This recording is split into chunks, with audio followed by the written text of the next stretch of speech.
I'm Jennie B, and I'm definitely an alcoholic. Hey, Jennie. Hey. Oh, okay. Are y'all really ready for this? Am I even ready for this? I've done my story before. Thank you for coming and listening again. I don't know why you want to hear this BS, but okay. And it wasn't very long that time, but this time I'm going to fill that hour. You guys are going to get your money worth this time, that's for sure.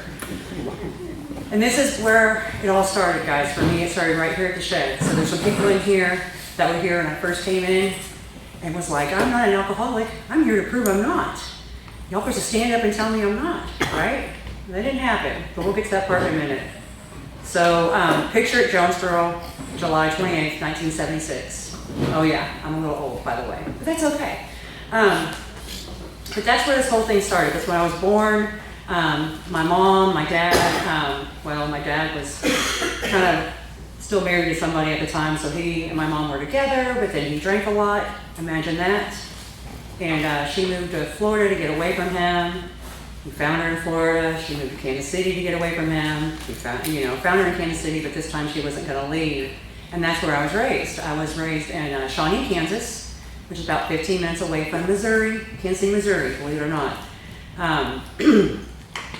But that's where I was raised, and I was raised by my mom, single mom, no dads. I had my uncles though, so I had a father figures. They were drinkers, but they weren't alcoholics. At that age. That's actually when I ever first tasted alcohol was my Uncle Freddie giving me a beer. The only thing is usually kids when they drink that first beer I guess they spit it out, they don't like it, but I didn't really have that reaction to it. And I believe I was like 5 or 6 when that happened. And then my mom got with my stepdad when I was about 9, and we stayed with him for about 7 years. He was a recovered alcoholic. So he went to AA meetings, my mom went to Al-Anon, I went to Alateen.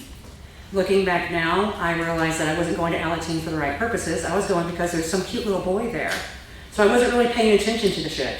I'm going to try to watch my mouth. My grandson's here, but earmuffs. I know it gets uncomfortable, but I'm going to try, guys. I really am. It's just easier for me if I can just be transparent and clear, and the language thing is just a thing. I have had a spiritual awakening, but even when I pray, I cuss when I talk to God.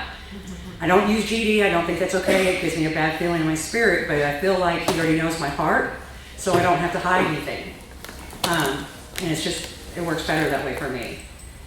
So then we were with Him for 7 years, kind of went to the Alateen thing off and on, that kind of thing. And that was good. They split up. It was a really nasty split up. We ended up staying in a battered women's shelter there for a while. And my mom was a single mom with 4 kids then, because I got 3 brothers out of the deal. And so life was a little rough. It was a little rough. I ran away from home a lot. Wasn't drinking, wasn't doing drugs, wasn't even smoking cigarettes. But my mom accused me of it all the time. But I've never done these things. It's just some of the upbringing that, sick people can just do sick things. And she wasn't abusive. I don't want to say that. My mom never beat me with a wire hanger. I had it come in 10,000 times, but she never did that. It's just the verbal thing. She didn't know how to be a mom. Her mother was institutionalized for schizophrenia back when they used to do the electric shock therapy and put you in a home or in a hospital and you never saw anybody. So she didn't really have a mom. She was actually taken away from her mom. So she had no idea of how to be one. And so that was kind of a rough thing. And that's when things started getting a little jarry for Jennie. That's when things started getting a little bit helter-skelter. Because I never really had good self-esteem as it was. I always wanted attention, always wanted love, always wanted something. And after my mom and my stepdad split up, I craved that family intimacy. I always wanted a family, a unit. Because that would make my whole life better if I just had a mommy and a daddy. Even at 13 thinking that way. Still thinking that something external would make my life better. If I only had this, if I only had that, if I was only like this, my life would be so much better. And then, so I kept running away from home. My mom didn't know what to do with me, so she institutionalized me.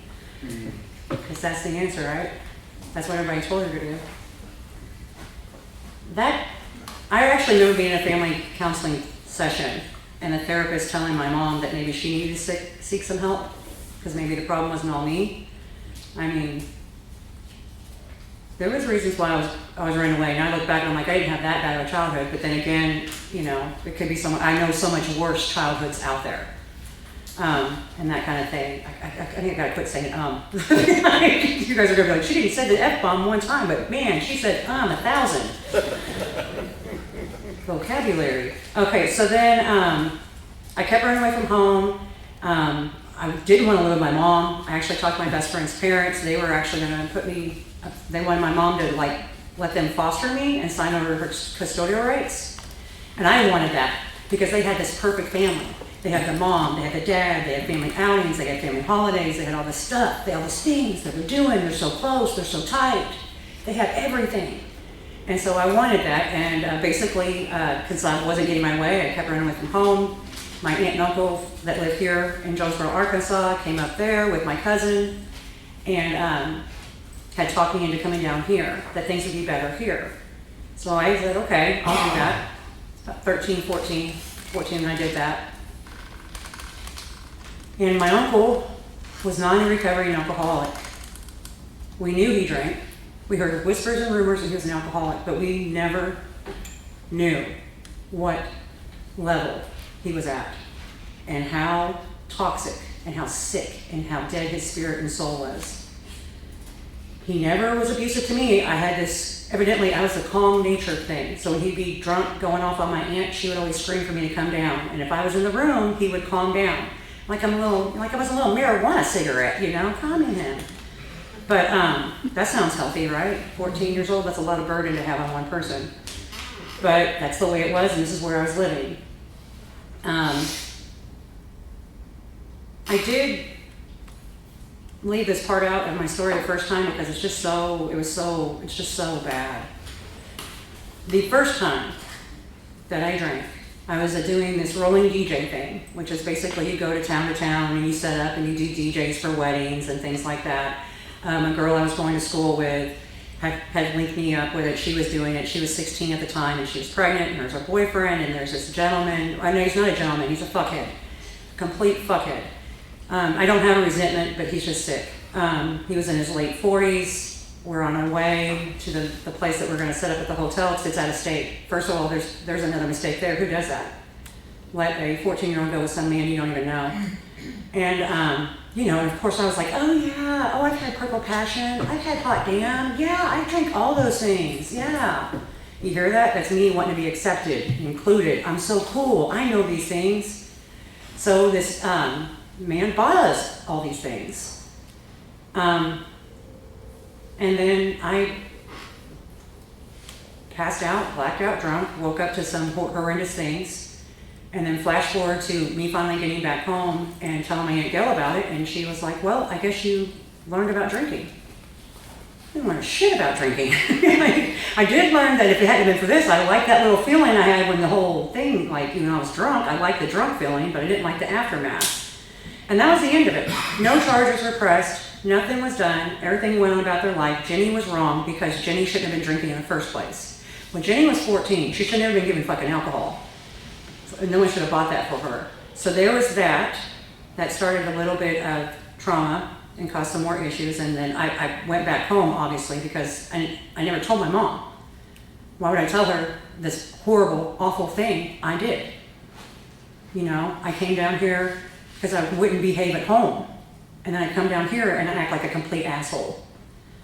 This is my mentality at the time, guys. And then I go back home, I'm trying to work things out with my mom.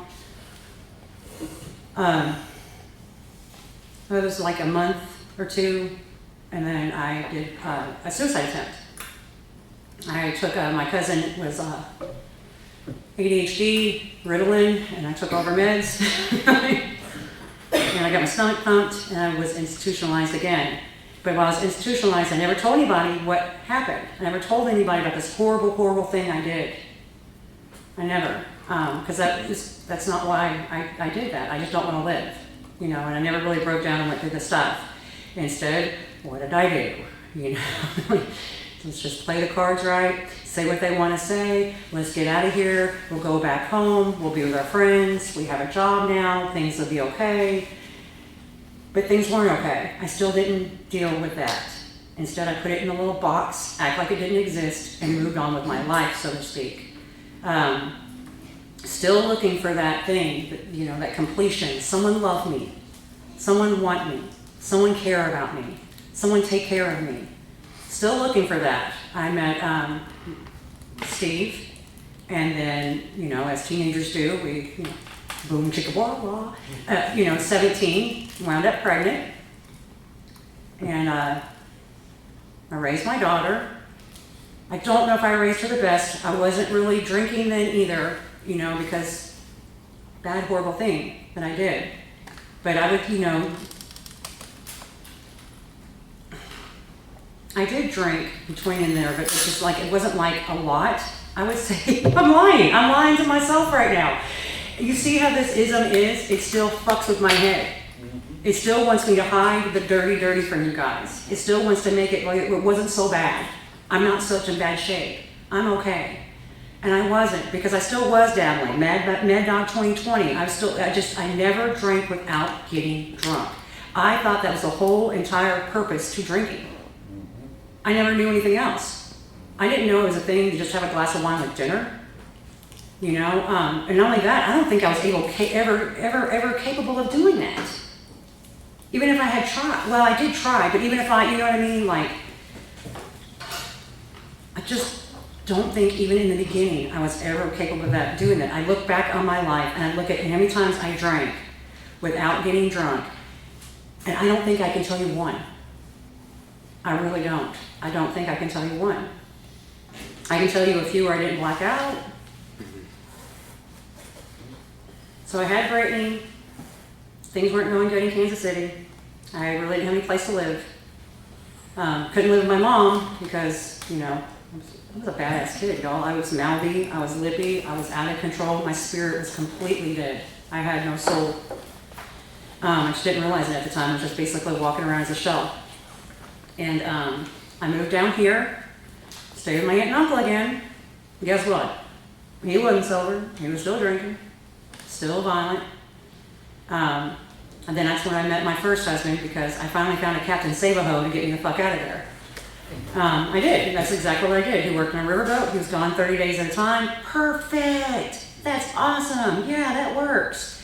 Except for while he was gone, I met friends and I drank. And when I drank, I cheated. And then, of course, I cheated to run in with this guy, so now this is my love of my life. This is my new love of my life. This is my new Captain Save-A-Ho. Now I'm going to be with him. And so my first husband came home from the riverboat, and I left his ass. Pure and simple. Was he a little creepy? Yes. Should I have never married him? Absolutely. But I did marry him because I needed someone to take care of me, love me, take care of me. I need you. Want me in your life. And then I was with Lonnie for about 7 years. And that was a rough time. He dabbled in he didn't dabble, he flat out did methamphetamines. I dabbled with them. It wasn't that big of a deal that I actually could walk away from that. It was no big deal. I was like, I'm done. This is stupid. What are we doing?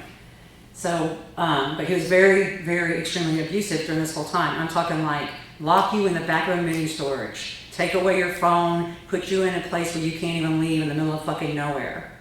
So that's, at the time I did not realize it, but that was a very abusive relationship, and I do have PTSD from it.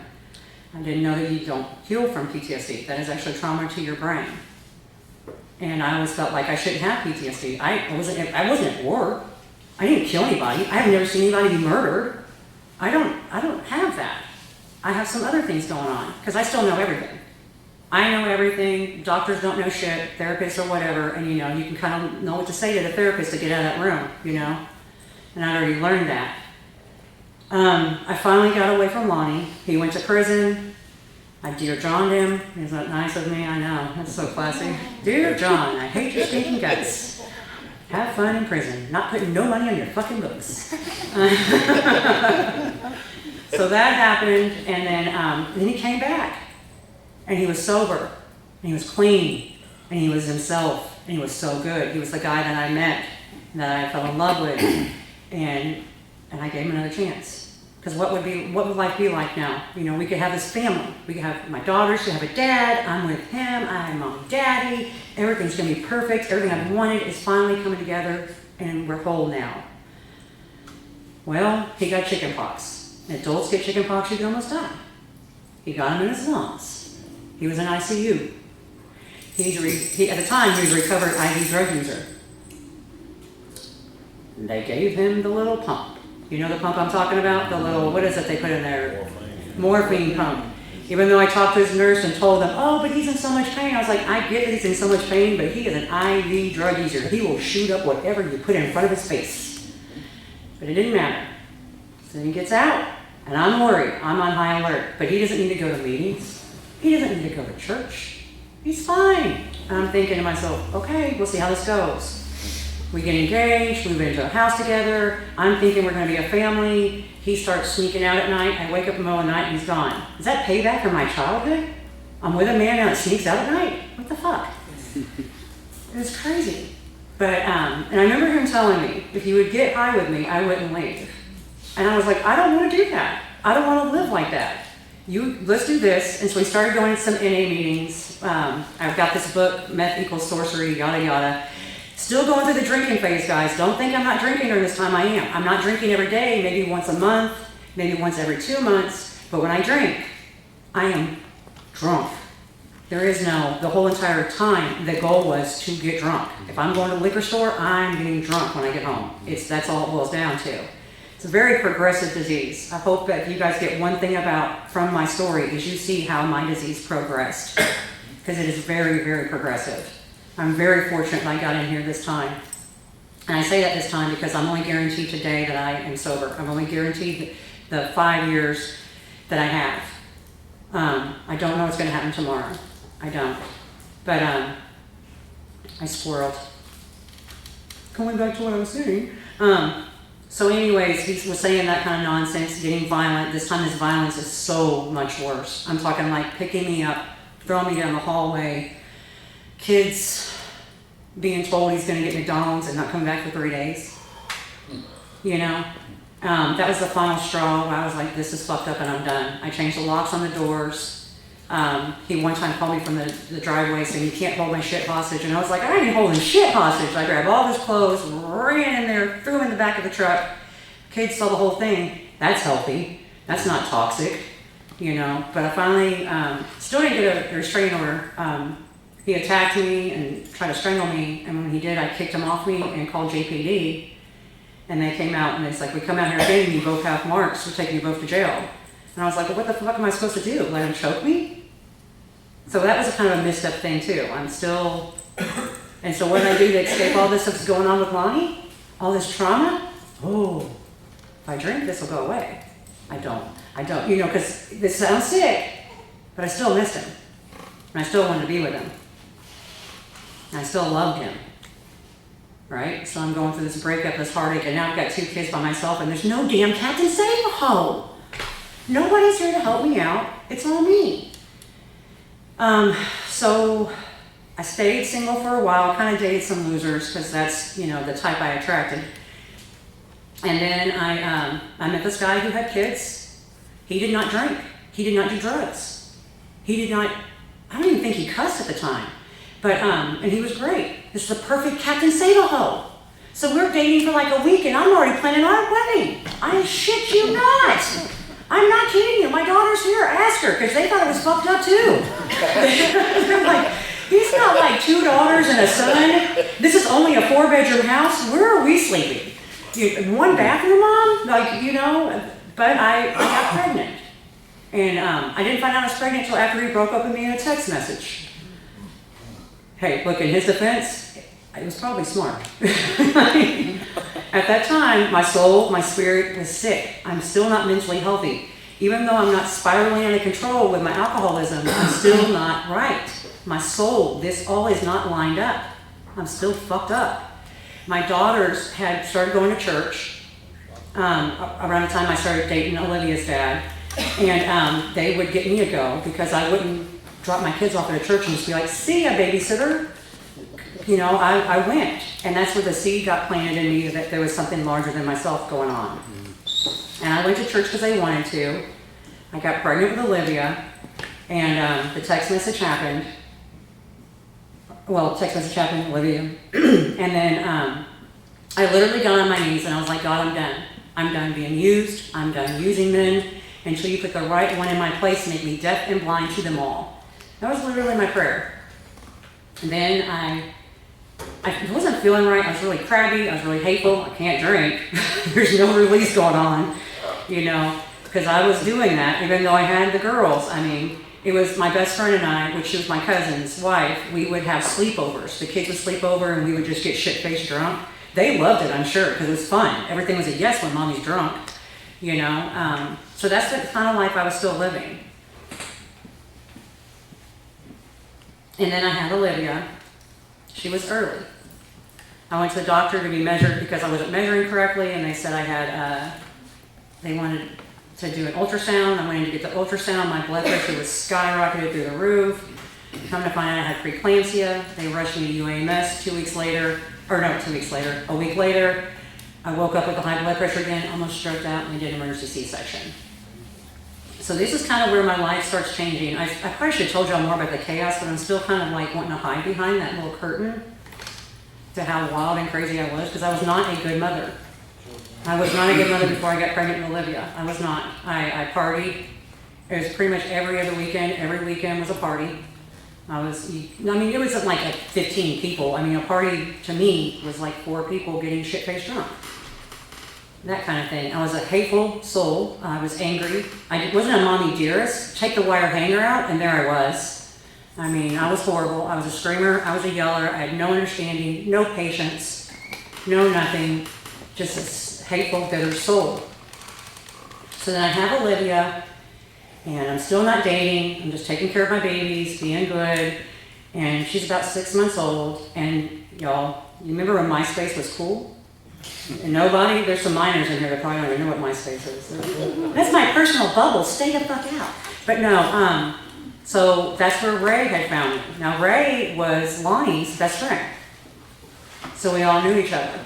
So the first thing I said to Ray is, I'm not about that life. I don't want to tolerate that life. If you're using, I need you out. We're not going to do this. No, I'm going to church. Everything's good, da-da-da-da. And that's how we dated. I went to his church. He went to my church. He went and watched my kids' soccer games. He knew my oldest too. He saw them grow up. Now, granted, we didn't talk for like 7 years. Damn, I'm really old. But anyways, back to what I was saying. So we got together. We ended up getting married. Everything. No, I'm leaving something key fact out. When we were dating, he would come over Friday night and bring a bottle of tequila. Every Friday night. But it's okay, because it's only once a week, right? Not a problem, getting shit-faced drunk, we're just having fun. Just boot scooting,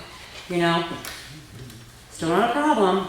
And then after we got married, my best friend had given us a bottle of Blue Hurricanes. Because we're still dabbling around the alcohol thing every weekend. We only drink on Fridays, it's not a big deal. Who cares, But this shit, we drank it outside and it tastes like Kool-Aid. And so we just drank it and the kids are awake, because usually we get shitty drunk after the kids went to sleep. On this incident, I didn't know Blue Hurricane, what it does to you, and we got shit-faced drunk and we were puking all up and down the hallway. My daughter's making comments about it, So we swore off alcohol. We threw away the wine glasses, the shot glasses, poured all the booze down the drain, everything. We're done. We're just going to get more involved in church. We're going to help out with the youth. I'm going to be a preschool teacher. We got this. We're doing great. And we did. We did for years. And I wanted to make you guys believe it's this beautiful, beautiful picture and everything was perfect. But something in here still wasn't lined out. Something in here still wasn't fixed. I had my Captain Save-A-Ho. I had the perfect little family. Everything's functioning. Everything's good. But I'm still sick inside. I'm still not happy. I'm still a miserable bitch. Yes. I said it. It was true. I was there. And then, but it wasn't out of control. We quit drinking, swore everything off, and that went on for a few years, and then we went to a couple of conventions. Open bar. That's one of the perks. We don't have the kids. Open bar. So then we start back with the alcohol again. Except for, again, if you remember something, I can't just have one drink. But I thought that was the whole purpose of drinking. I never noticed everybody around me wasn't drinking. I notice now that they don't drink like I did, but I didn't notice it so much then. It came in like a joke. Oh, you're not going to finish that? Oh, I will. You know what I mean? It came a joke. Like I was not a garbage disposal as much as I was an alcohol in a garbage disposal. We can't just leave that. You spent $10 for that. So it was open bar. That's what started all that bullshit. And, but then it started being like, well, it's date night. It's date night. The kids are at your parents' house. The kids are asleep. We can drink. It's fine. It'll be great. And everything's fun at this point. Everything's fun. We're laughing, we're cutting up, nobody's arguing, nobody's bitching, nobody wants a divorce, nobody's telling them what a piece of shit they are. That would be me telling him every time I got drunk what a piece of shit he was.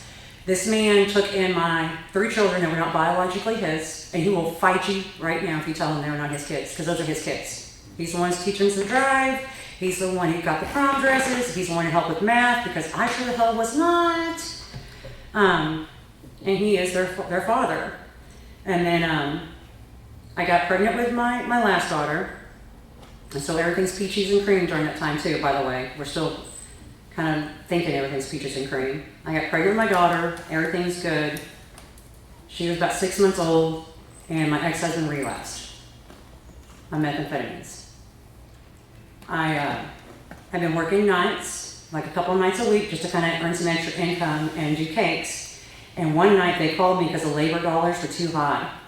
They couldn't afford, they're cutting it's in the restaurant industry, that's what they do. They'll send you home, and then the next thing you know, the manager's the cook for the night. So your food tastes like crap, it's because they cut labor and the manager cooked your food. Anyway. But, so that, and I kept thinking, something's off with him. But he had relapsed, and that gave me my permission right there. I had him. Because I'm staying, I'm not leaving, right? So now I can kind of be an asshole to him, right? In my mind, that's where everything, I have permissions after that. That's when I would drink, I would make little snide comments, little rude shit to him. Horrible, horrible person I was, y'all. I mean, you think a lot of you in this room, you hear me in these meetings and stuff, and you think I'm so great. If you only knew how horrible I actually am. I don't know. I mean, some of y'all do know, because you can just put in yourself, right? Because when I hear some people saying things I don't know, I'm like, actually, you guys do. No one else in the world knows. You guys know exactly what I've done, what I'm thinking, where I've been. It's the only place I feel 100% comfortable telling you certain things, or everything, actually. But my kids are here, so I'm a little offset, because I'm like, oh, crap, I just said something that I probably shouldn't have said. But love you. So anyways, we're still working through that shit, going and drinking more. It's becoming more of a daily thing for me. And not so much a daily thing for Ray. More of a weekend thing for him, but definitely becoming a daily thing for me, where I'm waking up the next day being like, whoo, what happened last night? And so far, everything's smileless. Oh, it's okay. You were good. It's that kind of thing. But nothing bad, nothing shady. That alcoholism progresses. Go another year of this. I kind of quit drinking every day because it wasn't good for my liver or my kidneys, is what was suggested by my ex-husband. And I just was like, okay, fine, we'll play your little game. We'll do it on the weekends. And then, but that kept going back to the everyday thing. Like eventually it would go back to it. And then if it wasn't that, then I'd be plotting my next drunk. We'll have a barbecue. We'll go on vacation. We'll go camping. Because that gave me all my places I could drink. Oh, well, we'll do this. If I planned fun things, he didn't bitch so much about my drinking. It wasn't an issue.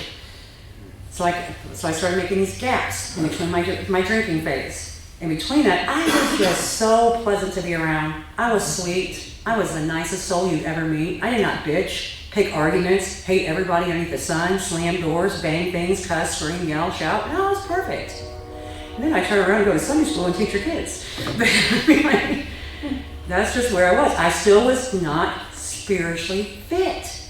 I was sick. And it didn't register to me. I mean, I would go to church and I would listen to what they were saying, but I did not believe in the God they believed.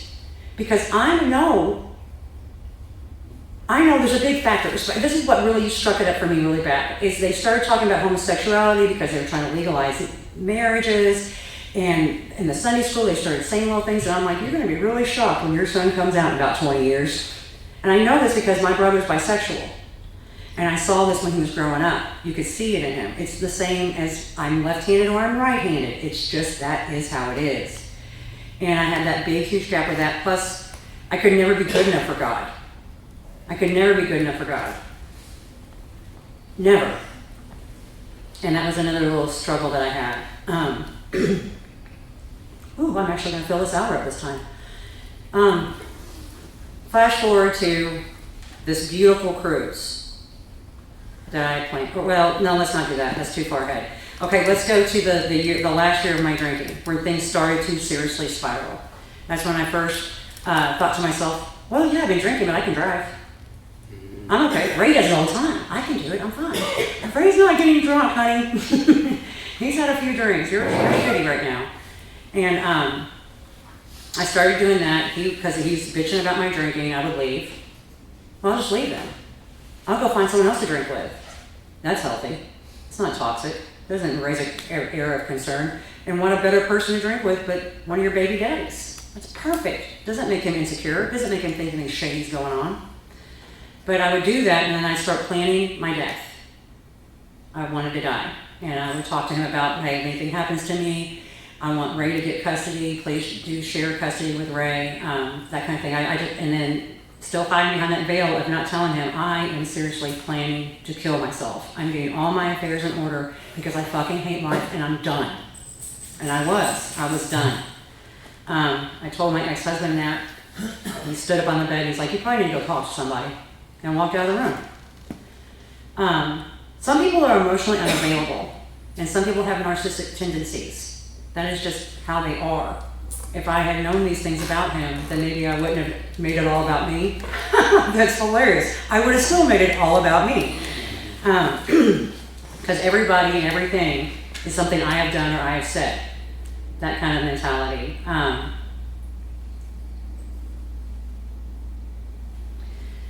And then there was a really bad night one time where I had done my little venture off and had someone pick me up and went off and drank with her.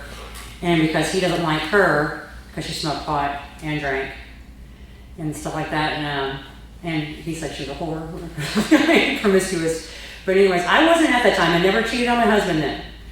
I didn't cheat on my husband either. We'll get to that point. I never cheated on my husband. But I hated him.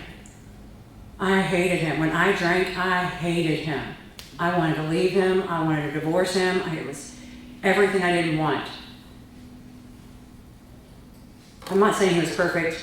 I'm saying I had some major issues. And I was very unappreciative. I was very entitled. I was very spoiled. And I was very fucking sick. Mentally, I was not right. I kept asking God to take away the desire, take away the desire, take away the desire. I kept going to the altar and it wasn't working because it still wasn't registering. It still wasn't plugging in for me. We went on this beautiful cruise, the 7-day cruise, had a balcony. Of course, I had to get the room stocked with booze.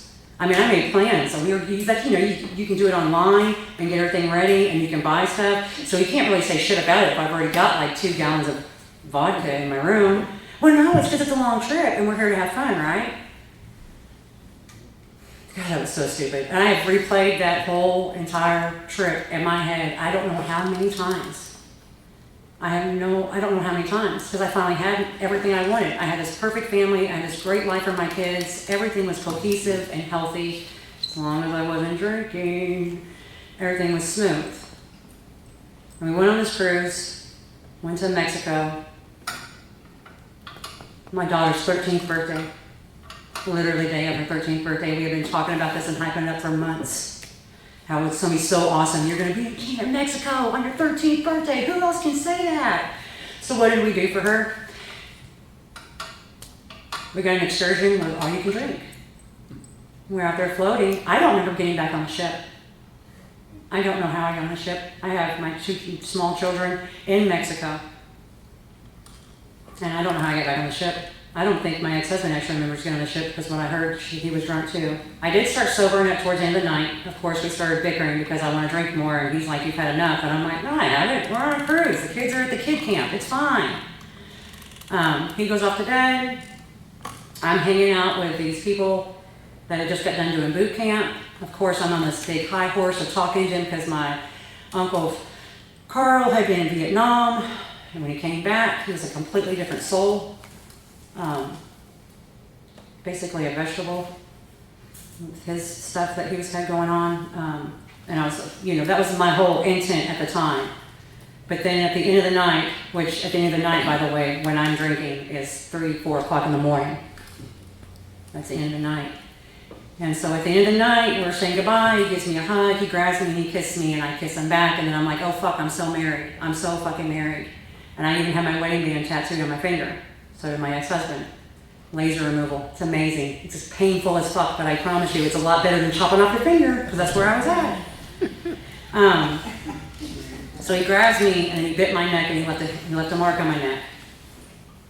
The next day, I'm too hungover to go on the excursion. We're supposed to hold sloths, and I am a damn sloth. And my ex-husband just thinks I'm just sick. I'm just not sick mentally, but sick to my stomach, had too much to drink. She'll be hungover today. When I get back, she'll be okay. Then he comes back with the girls, and they've had this great trip holding sloths that we've been talking about for months of how excited we are about doing this. And then he sees a hickey on my neck. Yeah. And so what did I do? Well, I'd already been drinking, because that's the best cure for a hangover, right? And they're over there hanging out with sloths, so why would I not start the party early? So here I am again, I'm already drinking. So what did I do? I was an amazing woman, y'all. I started walking around the cruise ship trying to find him a new fucking wife. Because he, that's healthy, that's not toxic. And lo and behold, to my surprise, when I got back, I thought we were going to work things out, get some marriage counseling, those kind of things. And I'm so sick, guys, and this is how so sick it was.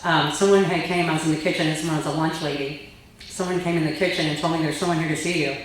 I was like, oh my God, he sent me flowers. He sent me flowers. I'm serious. I really believed some little harlot little bitch like me was going to get flowers. He sent me flowers. We're working things out because he's the problem and he sees it. He sees it. He was the reason why everything was wrong. He was why I was drinking. He just treated me better and everything would just be better. Everything's going to be fine. I don't need to work on shit. It was divorce papers. And that's when my whole entire world imploded. It was divorce papers. And then he's like, I took the quiz for you. You're an alcoholic. You failed it. You're an alcoholic. Fucking, if you're an alcoholic, I took the quiz. I passed it. I'm an alcoholic. And that's when I came to the shed. That's when I got in my car. I got lost. I missed the turn. Evidently, that's a thing I hear now. That everyone misses that turn. The fork in the road. But I was determined because I was going to come here and I was going to tell you what was going on and how often I drink. And y'all are going to tell me, get the fuck out. I mean, Bob Saget was going to stand and be like, you're not an alcoholic, you've never. We know the rest of my daughter's here, I'm not going to say it. I'm looking at you, not your older sister. She's pregnant, she had a kid. I mean, but anyways, and then someone said something that was a game changer for me. You may not be one of us. You're free to listen to what we have to say. He's like, I do have one question for you. When you drink, how much do you drink? Poof. Everything went off for me then. That's when I first realized that not everybody drinks like me. That's not a thing. I'm telling y'all, you guys get it. You absolutely get it. That my mind was boggled. I never realized that people did not drink to get drunk. That people were just drinking just a drink. What, for the taste? For the fucking taste? I mean, well, okay, no, for the taste, cold, ice cold, Bud Light in a bottle, yes, for the taste. I could see that happening. But then again, vodka cranberry just tasted like vodka. Y'all weren't making it like that? Y'all's vodka cranberries were a little on the red side? Because mine sure the hell weren't. They were very, very light pink. Splash. But, so that's when things changed. I'm in the program. I'm thinking, well, we're not going to get divorced. We're going to work everything out. It didn't go that way. I didn't go that way. I prayed for it to go that way. I wanted to go that way. And I had the hardest time when I came in these rooms and you guys are talking about God. And I'm like, I've been talking to God for years. I teach Sunday school. I've been talking to God for years. He's not going to do shit for me.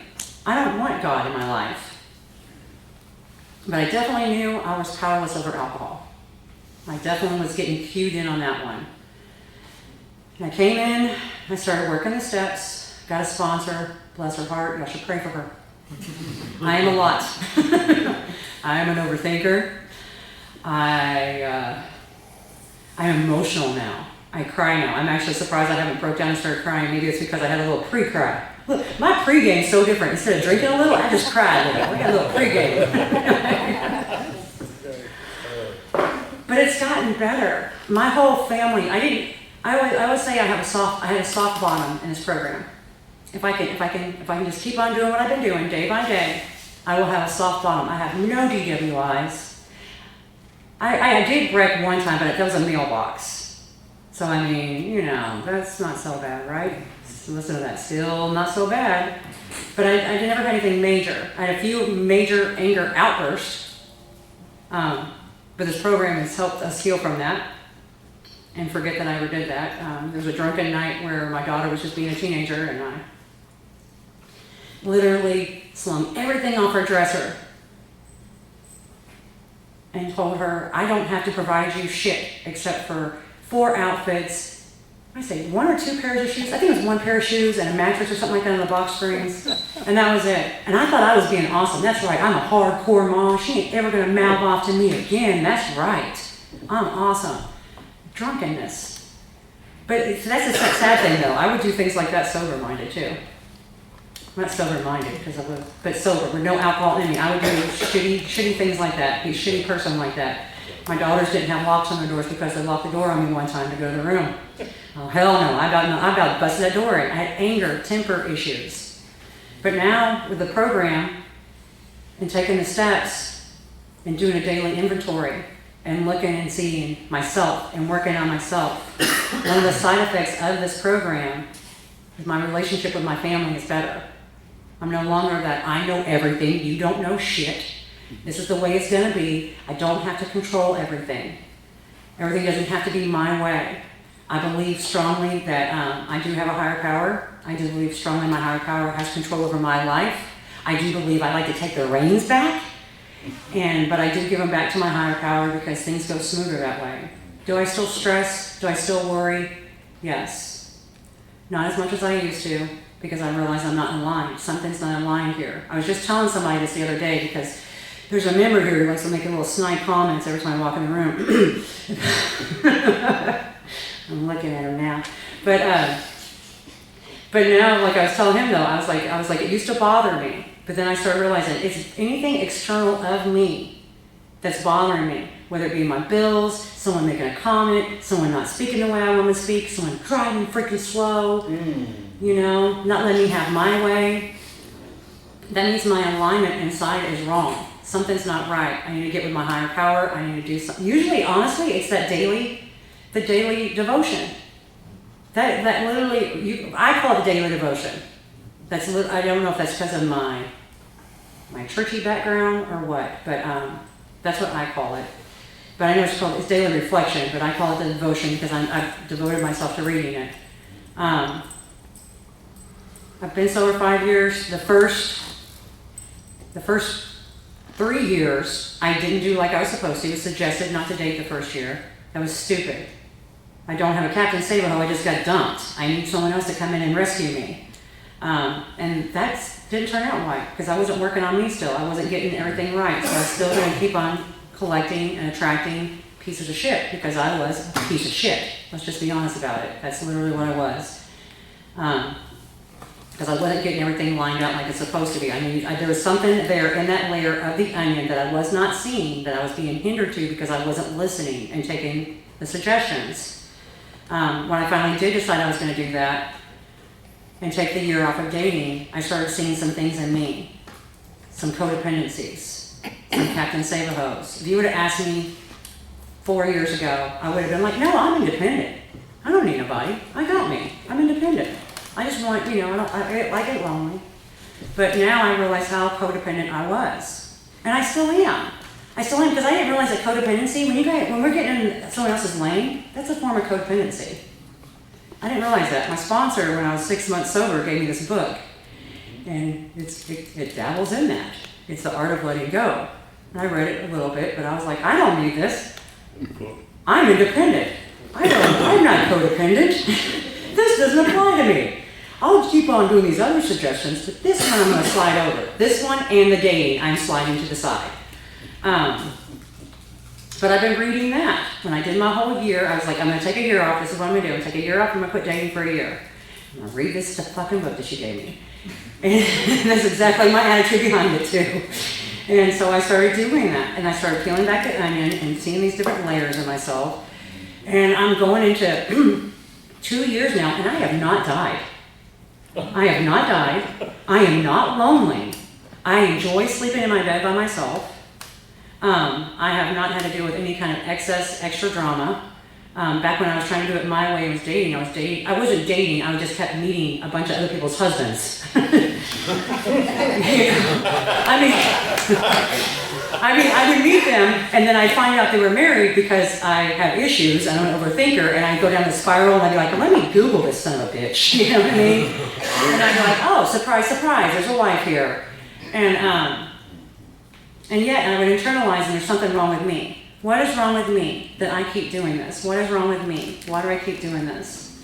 And it's been a good 2 years. I feel like I know last year, because when I got my 5th year of corn, I was like, it's definitely been a year of growth. And that was the first year of me being single. I know it didn't seem like a big deal to some of y'all, but I've always had somebody. Since I was 16 years old, I have had somebody. I have had a boyfriend, I have had a husband, I have had somebody. If I wasn't having somebody, I was looking for someone to trap. Come on with yourself. Bring your handyman hands. That sounded so much worse than what it was. I literally mean bring your handyman hands to fix shit. I mean to fix things, not like to, not like that. But I mean, yeah, kind of like that, but not like that, you know? I'm getting a little more comfortable now, guys, I'm sorry. Towards the end, I've gotten more comfortable, that's the thing. I would not be who I am without this program, but I would not be who I am without you guys investing in me. Without you guys listening to me, sharing your stories, and letting me know I'm not alone. That the stuff I think and the stuff I feel, there's someone else out there who has thought it and thinking it, done it. That even on my worst day, in the worst I have treated people, I'm not alone in that. I'm not the only one who's done that. I had so much more planned to say, and now I'm just like, I'm done. I want to get off the stage because my knees are shaking. But that is my takeaway. It's grown my relationship with my children. I did destroy our family. I did. My alcoholism did do that. I destroyed that family. He would have never divorced me. If I would have quit drinking, we would still be together. Everything honky-dory. Was I be happy in my marriage? Probably not. Honestly, probably not. Because my soul and my spirit was so fucking sick. It was so sick. And I know you guys are like, well, your soul's better now, but I heard you drop the F-bomb 15 times. Yes. Because now, when I get behind somebody who's slow, I don't slam on my horn and be like, get the fuck out of my way, you stupid dumbass. You don't even need to be driving. Is that you, Benny?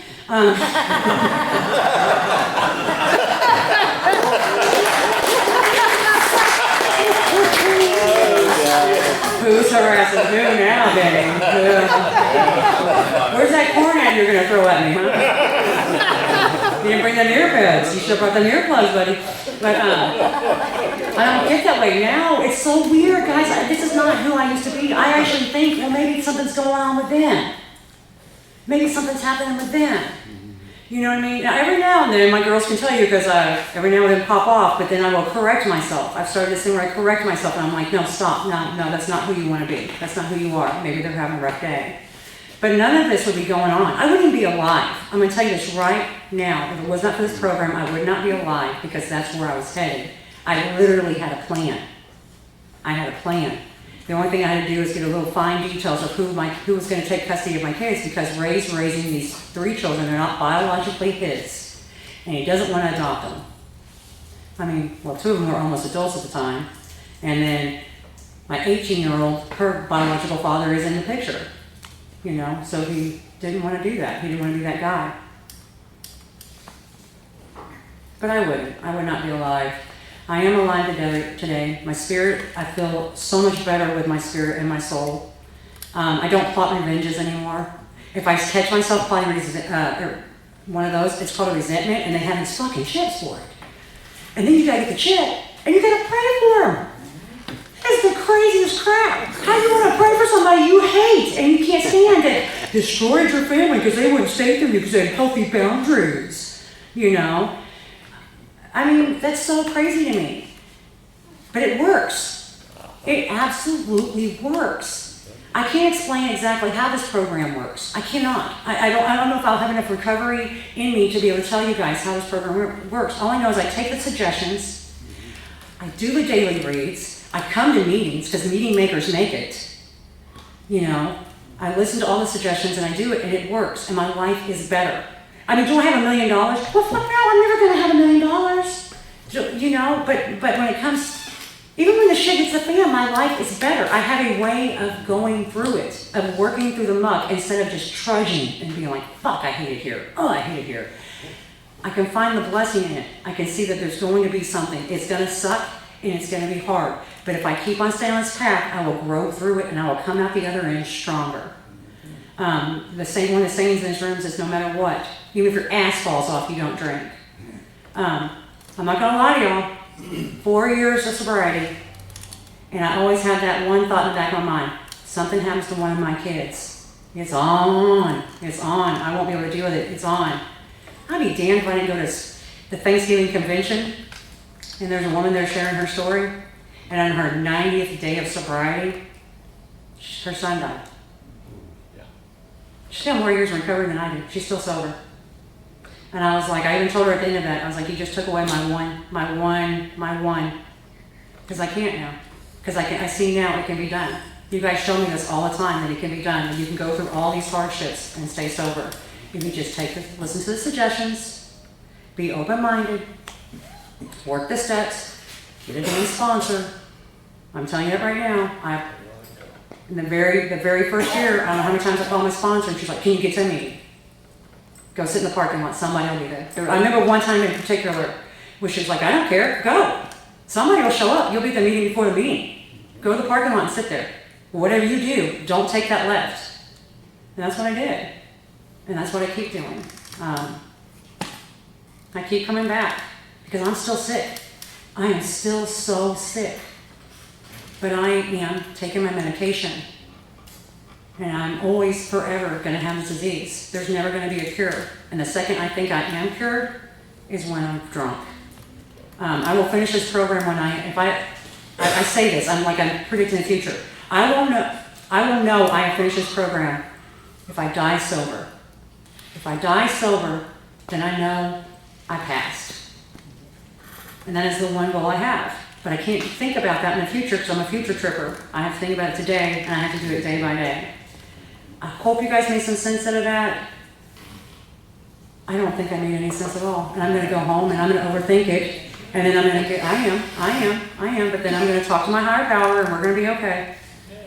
And I love you guys. And I'm telling you right now, I definitely would not be standing here without you guys. And I know you guys are like, oh, I'm a newcomer. You barely know me. No, you have no idea. No idea. I need you guys. We have to have you guys. We need the reminder.